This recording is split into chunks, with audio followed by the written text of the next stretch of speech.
Hello everyone, we're going to go over the solutions for the 10 problems from the quiz that you took from Unit 4.1, quiz number 1, on quadrilaterals and polygons. So we're going to start with problem number 1 here.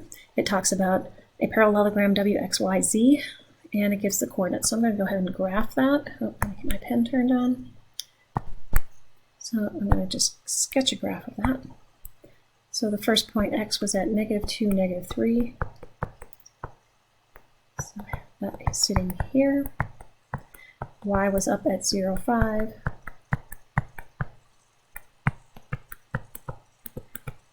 And Z was over at 7, 7. So up here is where point Z sits. So this has to be named WXYZ, so I know it has to go WXYZ. So I'm expecting the W to be somewhere over here. It is a parallelogram, so opposite sides should be parallel. So I'm going to focus on Y, or XY here. Its slope is up 8 over 2. So I want WZ to have that same slope. And so I'm going to go down 8, left 2 from this point Z. So down 8 from 7 puts me at -1. Left 2 from 7 puts me at 5. So I know that point W has the coordinates of 5, -1. And then that completes my parallelogram. On to number 2.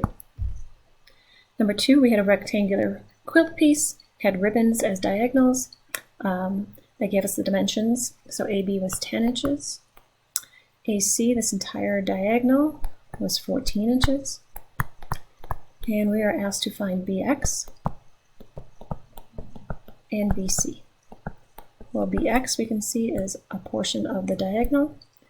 In a rectangle, we know the diagonals are congruent. So if this is 14, this is 14. In a parallelogram, we also know diagonals bisect each other. So this is half and half.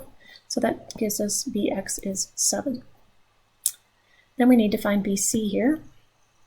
Well, BC is a side of the triangle, or sorry, side of the rectangle. Remember, rectangles have right angles. So we've created a right triangle up here where we have a leg and a hypotenuse, and I'm just looking for the other leg. I'll call that Y. So I can just do the Pythagorean theorem, just do the subtraction problem. 14 squared, hypotenuse squared minus leg squared equals the other leg squared. So I get 14 squared, 10 squared. So we get 96 on this side, and we just want to take the square root to find Y. Or, in that case, our Y up here, BC, is 9.8 to the nearest tenth. All right, on to number 3. Number 3, we have a rhombus. Remember the definition of rhombus? We have 4 congruent sides. So I can set my two expressions equal to each other to start and find X that way. I'm going to bring my X's to the left, my constants to the right, so I get 3X equals 3, giving us X equals 1. And since X equals 1, I can plug it in here. 5 times 1 plus 2 makes this side 7. 2 times 1 plus 5 also makes 7, which makes sense. For our perimeter of our rhombus, we have 4 sides that are all 7, so our perimeter equals 28. On to number 4. Number 4, we have a kite, and they give us angles QPO is 50, and QRO over here is 70. We are asked to find the measure of PSR. If you recall, in a kite, we do have one pair of congruent angles. That's this pair and this pair. So if I can find angle PQR, I know PSR. I'm going to focus on this triangle up here at the top. I have 2 out of the 3 angles, so I'm going to use my sum of 3 angles in a triangle is 180. Subtract the 2 I have. 50 and 70 make 120. So that leaves the remaining angle to be 60 degrees. This angle is 60, so is our angle PSR. So we have 60 degrees for that angle. On to number 5, we have an isosceles trapezoid, where these two are the congruent legs. They tell us BY is 10.3, AC, this entire diagonal, is 17.2. We are asked to find YD. Well, in an isosceles trapezoid, we know the diagonals are congruent to each other. So if this diagonal is 17.2, this entire diagonal is also 17.2. So it just becomes a subtraction problem to find the missing segment YD. So 17.2 take away 10.3 gives us 6.9. So our segment YD is equal to 6.9. Number 6, we had a parallelogram. In the parallelogram, they gave us partial segments, x plus 3 for DH, HF is 3y, GH down here is 4x minus 5, and HE is 2y plus 3. So the thing to remember is the diagonals in the parallelogram bisect each other. So this segment and this segment should be congruent. This segment and this segment should be congruent. So I'm going to start by writing the two expressions equal to each other. And 4x minus 5 equal to 2y plus 3. Please ignore my barking dogs. So I'm going to just get them both in standard form. X minus 3y equals 3. And 4x minus 2y, bringing the 5 to the other side, gives me an 8 over there.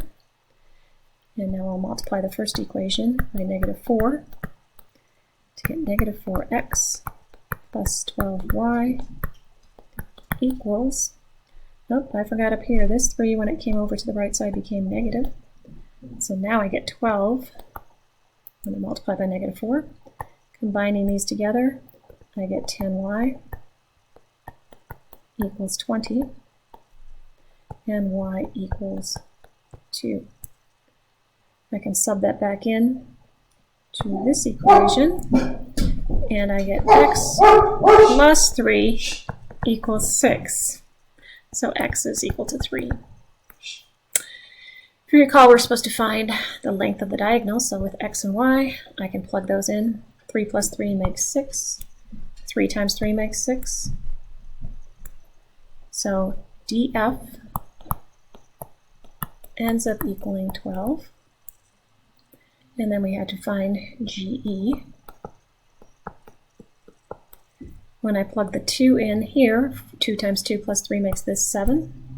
And the 3 in here, 4 times 3 makes 12, minus 5 is 7. 7 and 7 makes that diagonal 14. Moving on to number 7. We again have a triangle. Nope, it's a rectangle. So we have rectangle DEFG. Remember, those are all right angles. They give us DF, this diagonal. Length is 5x minus 5. EG, that diagonal is x plus 11. Well, in a rectangle, we know those diagonals are congruent, so I'm going to set their measures equal. Bring my x over, I get 4x. Bring my negative 5 to that side, gives me 16. So x ends up equaling 4. If I plug a 4 into this first expression, 5 times 4 is 20. 20 take away 5 makes that diagonal 15. Same thing here, 4 plus 11 makes that diagonal 15. Makes sense, our diagonals are supposed to be equal. So we were supposed to give the value of x, that is 4, and each diagonal DF equals 15, and GE equals 15. Moving on to number 8, we have our kite, and they gave us measure of this angle is 39. We have to find angle 1 and angle 3. Well, if you recall, in a kite, one of the diagonals bisects the angle, so this is the angle that gets bisected. So this angle would be the same as 39. So the measure of angle 1 equals 39 degrees. Recall that the diagonals in a kite also are perpendicular to one another. So we have some right angles, creating a right triangle here. In that right triangle, I have one acute angle, so to find the other acute angle, all I'm going to do is take 90, take away 39, and that will tell me the measure of angle 3 is 51 degrees. Just using the right triangle there. Number 9.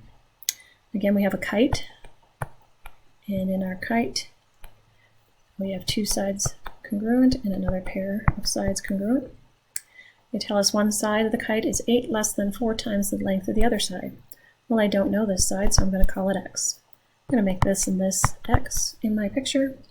So then the other two sides are congruent, and they're 8 centimeters less than 4 times the other side. So they're both 4x minus 8. Our perimeter is 78, and that would come from adding all our sides together. So I have an x and an x, that's 2x, plus another 8x, so I have 10x. My constants give me negative 16. So when I add that to the other side, I end up with 94. So x equals 9.4. So that was one of my sides of my kite. Put the label on there. To find the other side, I'm just going to do 4 times that, 9.4, take away 8. Well, 4 times 9 is 36. 4 times 0.4 would be 1.6. So I'm at 37.6. Take away 8. That puts me at 29.6 for the second side, or the second length. On to number 10. I have a square inscribed inside of a square. The larger square has a side of 5. It says these are the midpoints of the sides. So remember, these would be cut into 2 congruent parts, 5 halves each, 2.5 if you like. So I need this length, which is the diagonal of this triangle. Hopefully you recognize this triangle is a 45, 45. So to get that hypotenuse, I just do 5 halves times radical 2. So my little square in here has sides of 5 halves radical 2. So to find the perimeter, I would need 4 of those.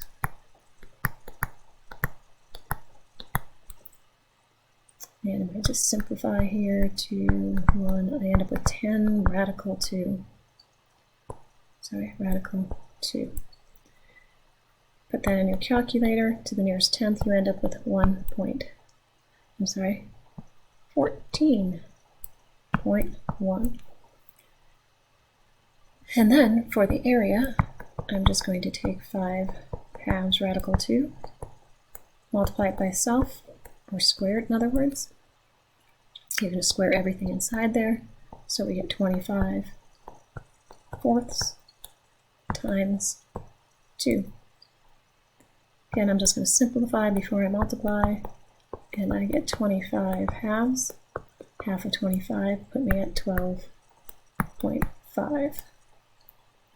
So my perimeter was 14.1, my area, sorry, my pen's not cooperating, was 12.5. And that's it. Please let us know if you have any questions. I always attend your office hours on Tuesdays and Thursdays. Thank you.